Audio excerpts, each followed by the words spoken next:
লীগকে পুনঃপ্রতিষ্ঠা নিয়ে আমার বক্তব্যের ভুল ব্যাখ্যা দেওয়া হয়েছে। জানাবো শেখ হাসিনার ফোনালাপ প্রকাশ্যে আনলো আওয়ামী লীগ। জানাবো আওয়ামী লীগ নিষিদ্ধ ইস্যুতে নানামুখী চাপের সরকার।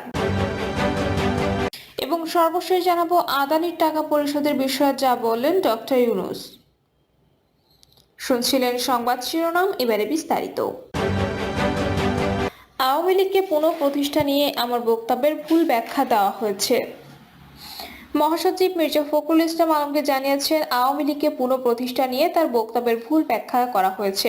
দুপুরে ফেনীর ফুলগাজী শ্রীপুরে ইস্কান্দার মজুমদার বাড়ি প্রাঙ্গণে আয়োজিত অনুষ্ঠানে প্রধান অতিথির বক্তব্যে তিনি একথা বলেন। দীর্ঘ 13 বছর পর ফেনীর ফুলগাজীতে শ্রীপুরে বিএনপি চেয়ারপারসন খালেদা জিয়ার বাড়ি গেলেন দলের মহাসচিব মির্জা ফখরুল ইসলাম আলমগীর।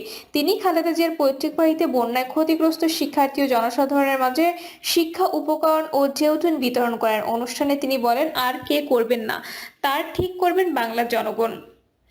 আওয়ামী লীগকে পুনঃপ্রতিষ্ঠা করার বিষয়ে আমার বক্তব্যের ভুল ব্যাখ্যা দেওয়া হয়েছে। একটি রাজনৈতিক দলের নেতা হিসেবে আমি বা বিএনপির অন্য কোনো রাজনৈতিক দলকে নিষিদ্ধ করতে বলতে পারি না, তা নির্ধারণ করবে এদেশের জনগণ। তিনি বলেন, ফেনীর মেয়ে দেশনেত্রী বেগম খালেদা জিয়া গণতন্ত্রের জন্য কারো কাছে মাথা নত করেননি। তিনি এখনো মাথা উঁচু করে দাঁড়িয়ে আছেন। তিনি আওয়ামী লীগ সরকারের দেওয়া মিথ্যা মামলায় 6 বছর জেল খেটেছেন। তাকে একটি স্যাঁতসেঁতে ঘরে রেখে যেখানে ইঁদুর চলাচল করত, তাকে দেওয়া পুরনো খাবার খাইয়ে অসুস্থ হয়ে পড়েন।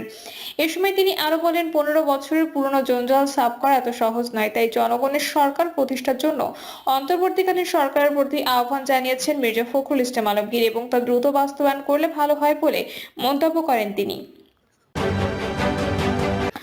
শেখ হাসিনার ফোনালাপ প্রকাশ্যে আনলো আওয়ামী লীগ। ছাত্র জনতার অভ্যুত্থানে গত 5ই আগস্ট দেশ ছেড়ে পালিয়েছে শেখ হাসিনা। এর আগে প্রধানমন্ত্রী পদ থেকে পদত্যাগ করেন তিনি। ওই দিন থেকে ভারতে আশ্রয়ে আছেন। দেশ ছাড়ার পর প্রকাশ্যে আওয়ামী লীগ সভাপতিকে দেখা না গেলেও বিবৃতি দিয়েছেন তিনি। পরবর্তীতে তার কণ্ঠ সদৃশ একাধিক ফোনালাপ সামাজিক যোগাযোগ মাধ্যমে ভাইরাল হয়। এসব ফোনালাপে শেখ হাসিনা সদৃশ কণ্ঠে নেতাকর্মীদের বিভিন্ন দিক নির্দেশনা দিতে শোনা যায়। কখনো কখনো বর্তমান সরকার ও বাংলাদেশ নিয়ে বিভিন্ন হুঁশিয়ারি উচ্চারণ হয় ওই কণ্ঠে। শেখ হাসিনার কণ্ঠ সদৃশ ওই ফোনালাপ দিয়ে রাজনৈতিক মহল ও সোশ্যাল হ্যান্ডেলে দুই ধরনের আলোচনা আছে। কেউ কেউ দাবি করছেন এগুলো এআই দিয়ে তৈরি। শেখ হাসিনা ফোনালাপের কোনো সত্যতা নেই। তবে শেখ হাসিনার সঙ্গে ফোনালাপে কথা বলার অভিযোগে দেশে একাধিক ব্যক্তিকে গ্রেপ্তার করতে দেখা গেছে। অন্য একটি পক্ষ বলছে, শেখ হাসিনা আনুষ্ঠানিক বিবৃতি বা বক্তব্য দিতে না পারায় নেতাকর্মীদের নির্দেশনা দিতে এই পথ বেছে নিয়েছেন। আওয়ামী লীগ নিজ প্রকৌশলে শেখ হাসিনার এসব ফোনালাপ ফাঁস করে আসছে, যাতে দলের সভাপতির বার্তা নেতাকর্মীদের কাছে পৌঁছায়। আলোচনার মধ্যে এবার শেখ হাসিনার ফোনালাপ প্রকাশ্যে আনলো আওয়ামী লীগ। দলটি তাদের ভেরিফাইড ফেসবুক পেজে শেখ হাসিনার কল রেকর্ড প্রকাশ করে। ওই ফেসবুক পোস্ট থেকে জানা গেছে, ডেনমার্ক আওয়ামী লীগের সাথে টেলিকনফারেন্সে ছিলেন শেখ হাসিনা। আওয়ামী লীগ নিষিদ্ধ ইস্যুতে নানামুখী চাপের সরকার। গত 5ই আগস্ট শেখ হাসিনা সরকারের পতনের পর আওয়ামী লীগকে নিষিদ্ধ করার বিষয়টি আলোচনা রয়েছে জোরে সোরে। অবশ্য এ নিয়ে রাজনৈতিক মতবিরোধ এবং কূটনৈতিক চাপও অব্যাহত রয়েছে। দলটিতে নিষিদ্ধ করার প্রস্তাব নিয়ে নানা বিতর্ক চলছে এবং বিভিন্ন দেশের দূতাবাস থেকেও চাপ আসছে। বিএনপি তাদের মতামত দিয়েছে যে সব দলকে নির্বাচনে অংশ নিতে দেওয়া উচিত। আবার জামায়াতের বক্তব্য হলো, আওয়ামী লীগকে নিষিদ্ধ নয়, বরং দলটির অপকর্মের বিচার করতে হবে। অন্তর্বর্তী সরকারের পক্ষ থেকে বলা হচ্ছে, আওয়ামী লীগের বিরুদ্ধে দমন পীড়ন এবং হত্যার অভিযোগের কারণে দলটির বিরুদ্ধে আইনি ব্যবস্থা নেওয়ার প্রক্রিয়া চলছে। অন্তর্বর্তী সরকার উপদেষ্টা আসিফ মাহমুদ সজীব ভুঁইয়া জাহাঙ্গীরনগর বিশ্ববিদ্যালয়ে এক অনুষ্ঠানে বলেছেন, গণতন্ত্রের কথা বলে আওয়ামী লীগকে নিষিদ্ধ না করতে বিভিন্ন দেশের দূতাবাস থেকে চাপ দেওয়ার চেষ্টা করছে। আওয়ামী লীগকে নিষিদ্ধের কথা যখন সরকারের পক্ষ থেকে আমরা বলি, রাজনৈতিক দলগুলোর অনেকেই তখন তাদের বক্তৃতায় কথায় সেটার বাধা দেওয়ার চেষ্টা করছে। রাজনীতিতে আওয়ামী লীগ সমান সুযোগ পাবে, সরকারের দিক থেকে তেমন উদ্যোগ প্রকাশ করেনি কি? সাংবাদিকদের এমন প্রশ্নে যুক্তরাজ্যের আন্ডার সেক্রেটারি ক্যাথরিন ওয়েস্ট বলেন, অবশ্যই, এবং আমরা আশা করি অধ্যাপক ইউনূস বাংলাদেশের গণতন্ত্র কিভাবে এগিয়ে যাবে তার একটি রূপরেখা তুলে ধরবেন। এর আগে তিনি পররাষ্ট্র উপদেষ্টা তৌহিদ হোসেনের সঙ্গে বৈঠক করেন। একই দিন মার্কিন পররাষ্ট্র দপ্তরের মুখপাত্র ম্যাথু মিলার আওয়ামী লীগের কর্মসূচিতে হামলা সংক্রান্ত এক প্রশ্নের জবাবে বলেছেন, পৃথিবীর অন্যান্য দেশের মতো বাংলাদেশেও শান্তিপূর্ণ সভা সমাবেশ করার অধিকারকে সমর্থন করে তার দেশ। এদিকে ভারতীয় গণমাধ্যম দা হিন্দুকে দেওয়া এক সাক্ষাৎকারে প্রধান উপদেষ্টা অধ্যাপক মোহাম্মদ ইউনূস জানিয়েছেন, রাজনৈতিক দলের বিষয়ে কোনো সিদ্ধান্ত নিতে চাননি তারা। তিনি বলেন, বিএনপি চায় সব রাজনৈতিক দল নির্বাচনে প্রতিদ্বন্দ্বিতা করুক। এ অবস্থায় এসব রাজনৈতিক চাওয়া ও কূটনৈতিক চেষ্টা সত্য ক্ষমতাচ্যুত আওয়ামী লীগের ভবিষ্যতের জন্য কি অর্থ বহন করছে? গণ অভ্যুত্থানের মুখে শেখ হাসিনা সরকার পতনের পর আন্দোলনে থাকা পক্ষগুলোর মধ্যে মতবিরোধ প্রথম স্পষ্ট হয় রাষ্ট্রপতির পদত্যাগ ইস্যুতে। এরপর আওয়ামী লীগের রাজনীতি প্রসঙ্গে বিএনপির দিকে রীতিমতো সন্দেহের আঙুল তোলে বৈষম্য বিরোধী ছাত্র আন্দোলন। আওয়ামী লীগকে সাথে নিয়ে বিএনপি নির্বাচনে যেতে চায়। 6 নভেম্বর পঞ্চগড়ে এক বক্তৃতায় এ অভিযোগ করেন সংগঠনটির আহ্বায়ক হাসনাত আব্দুল্লাহ। এ বিষয়ে জানতে চাইলে বিবিসি বাংলাকে দেয়া এক সাক্ষাৎকারে বিএনপির স্থায়ী কমিটির সদস্য সালাউদ্দিন আহমেদ বলেন, দলীয়ভাবে কোনো সিদ্ধান্ত হয়নি যে অনুমোদন বা অনুমোদনহীনতা কোনোভাবে করবে সেটা আমাদের কর্ম নয়। কর্ম জনগণের যে আওয়ামী লীগের রাজনীতি গ্রহণ করবে কিনা বা ফ্যাসিবাদী গণহত্যাকারী দলকে বাংলাদেশের রাজনীতি আহ্বান করবে কিনা।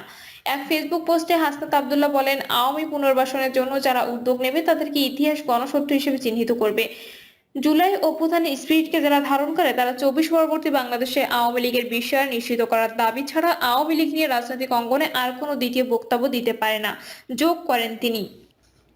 অবশ্য এদিনই পেশাজীবী পরিষদের এক আলোচনা সভায় বিএনপি মহাসচিব মির্জা ফখরুল ইসলাম আলমগীর বলেন, আমরা চাই না হাসিনা আবার ফিরে আসুক, চাই না আওয়ামী লীগের দুঃশাসন আবার ফিরে আসুক, তবে বিএনপি যে কোনো রাজনৈতিক দল নিষিদ্ধের পক্ষে নয়।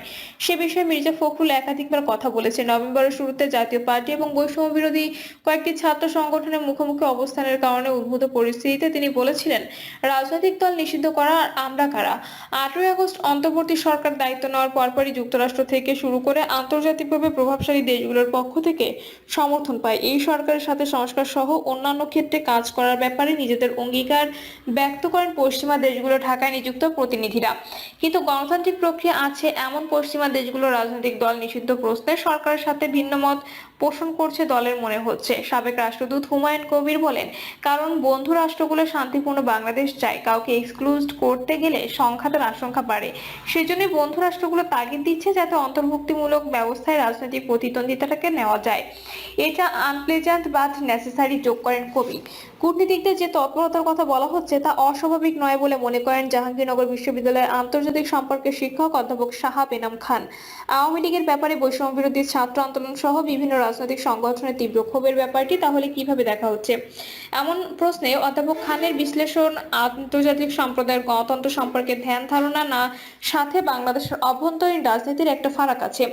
বিদেশিরা যেভাবে বাংলাদেশের দলগুলোকে দেখছে সেভাবে বাংলাদেশের জনগণ সবসময় দেখেছে বলে মনে হয় না, বলেন তিনি।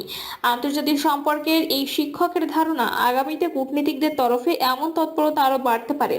রাজনৈতিক চাওয়া ও কূটনীতির চাপের প্রভাব কি? অন্তর্বর্তীকালীন সরকার দায়িত্ব গ্রহণের পর থেকে শেখ হাসিনা সহ আওয়ামী লীগের মন্ত্রী এমপিদের বিরুদ্ধে গণহত্যার অপরাধে বিচারের কথা বলে আসছে। শেখ হাসিনার বিরুদ্ধে তদন্ত রিপোর্ট দেওয়ার জন্য 1 মাসের সময় বেঁধে দিয়েছে আন্তর্জাতিক অপরাধ ট্রাইব্যুনাল।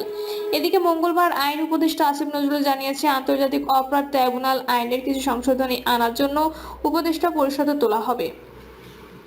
এমন বাস্তবতায় আওয়ামী লীগ যদি আবার জনগণের কাছে আসতে চায় তাদের অনুশোচনা বা ক্ষমা প্রার্থনা করতে হবে বলে মনে করেন রাজনৈতিক বিশ্লেষক অধ্যাপক কাজী মারুফুল ইসলাম। কিন্তু গণতন্ত্রের কথা বললে সব দল মত বিশ্বাসের সুযোগ থাকা দরকার। সেই সুযোগগুলোর মধ্যে কাকে নাগরিকরা গ্রহণ করবে নাকি গ্রহণ করবে না, সেই সুযোগগুলোর মধ্যে কাকে নাগরিকরা গ্রহণ করবে নাকি গ্রহণ করবে না সেটা আইনগত বিধান দিয়ে আটকে দেওয়ার চেষ্টা খুব একটা কাজ করে না, বললেন অধ্যাপক ইসলাম। তার মতে আওয়ামী লীগের নির্বাচনে অংশগ্রহণ প্রসঙ্গে বিএনপির বরাত দিয়ে অধ্যাপক ইউনূস যা বলেছেন তাকে এন্ডোর্সমেন্ট কিংবা সরকারের সুনির্দিষ্ট অবস্থান হিসেবে দেখার সুযোগ নেই। বিএনপি একটা পক্ষ মাত্র, অন্য যে পক্ষগুলো আছে তাদের সবার মধ্যে যদি একটা বোঝাপড়া তৈরি না হয় বিষয়টা সহজ হবে না, যোগ করেন তিনি। আবার কূটনীতিকদের মতামত যদি বাংলাদেশের রাজনৈতিক শক্তিগুলোর বোঝাপড়ার সঙ্গে না মেলে সেগুলো কার্যকর হবে কিনা তা নিয়ে সংশয় আছে বলে মনে করেন অধ্যাপক মারুফুল ইসলাম। আন্তর্জাতিক মহলের মনোভাবের ব্যাপারে একই মত সাবেক রাষ্ট্রপতি হুমায়ুন কবিরেরও। তিনি বলেন, কূটনীতিক দিক থেকে দৃষ্টি আকর্ষণ করা হলেও সিদ্ধান্ত নেওয়ার এখতিয়ার বাংলাদেশের সরকার ও রাজনৈতিক শক্তিগুলোর। হুমায়ুন কবির বলেন, তারা আমাদের সহযোগী, তাদের সহযোগিতা ভবিষ্যতে লাগবে, তাদের কথা মনোযোগ দিয়ে বোঝার চেষ্টা করলে ভালো হবে আমাদের জন্য। আদানির টাকা পরিশোধের বিষয়ে যা বললেন ডক্টর ইউনূস। ভারতীয় কোম্পানি আদানির বকেয়া বিল পরিশোধ শুরু করেছে সরকার। এই বিষয়ে অন্তর্বর্তী সরকারের প্রধান উপদেষ্টা অধ্যাপক মোহাম্মদ ইউনূস বলেছেন, পাওনাদারের পাওনা শোধ করা হয়েছে, তা না হলে গোটা বিদ্যুৎ খাত নিয়ে আমরা সমস্যায় পড়ে যাব। পুরো টাকাটা দেয়নি, ভাগ ভাগ করে দেয়া হচ্ছে। পুনরায় যাচাই বাছাইয়ের আগে টাকাগুলো পরিশোধের বিষয়ে তিনি বলেন, এই টাকা তো ভবিষ্যতের জন্য দেয়া হচ্ছে না, যেটা আমরা নিয়ে ফেলেছি সেটার জন্য টাকা তো ভবিষ্যতের জন্য দিচ্ছি না, ভবিষ্যতের জন্য রিভিউ হবে। যেটা আমি নিয়ে ফেলেছি সেটা ভোগ করে ফেলেছি, তার টাকা দিতে হবে না, সে টাকাটাই দিচ্ছি। ডক্টর মোহাম্মদ ইউনূস বলেন, একটি অভ্যুত্থানের মধ্য দিয়ে এই সরকার যাত্রা করলো, এর মধ্য দিয়ে স্থিতি আনা ও মানুষকে একত্র করা। এয়ারপোর্টে সবার কাছে আবেদন জানালাম যে আমরা এক পরিবার, আমাদের মাঝে মতভেদ থাকতে পারে, কিন্তু আমরা একে অন্যের শত্রু না। আমরা একযোগে কাজ করবে, একসঙ্গে থাকি। এই অভ্যুত্থানে আমাদের নতুন যাত্রা সুযোগ দিয়েছে, তো সেটি নিয়েই শুরু, তারপর আস্তে আস্তে কাজে নামা। তার মধ্যে বড় সমস্যা হয়ে গেল আইন শৃঙ্খলা পরিস্থিতি। তিনি বলেন, এই অভ্যুত্থানের ধকল সয়ে মানুষ আস্তে আস্তে সুস্থির হওয়ার চেষ্টা করছে, কিন্তু পুলিশ পাচ্ছে না। এখনো সব পুলিশ কাজে আসেনি, তারা ভয় পেয়ে গেছে। কাজে এদিকে পুলিশ নেই, ওদিকে মানুষের অস্থিরতা, কে কোথায় আছে, কি করছে, হঠাৎ করে এই অভ্যুত্থান ঘটলো। একটু সুস্থির হতে সময় লাগছে। আমরা বোঝার চেষ্টা করছি কোথা থেকে শুরু করব। সব তো লন্ডভন্ড অবস্থা, অর্থনীতি লন্ডভন্ড, ব্যাংকিং সিস্টেম লন্ডভন্ড, ব্যবসা বাণিজ্য লন্ডভন্ড, বৈদেশিক মুদ্রার রিজার্ভ তলানিতে। এগুলো নিয়ে প্রতিদিনই প্রতিবেদন প্রকাশ হচ্ছে। প্রিয় দর্শক, এই ছিল এখনকার সর্বশেষ সংবাদ। আপডেট সব সংবাদ পেতে চ্যানেলটি সাবস্ক্রাইব করে বেল আইকনটি ক্লিক করে রাখুন।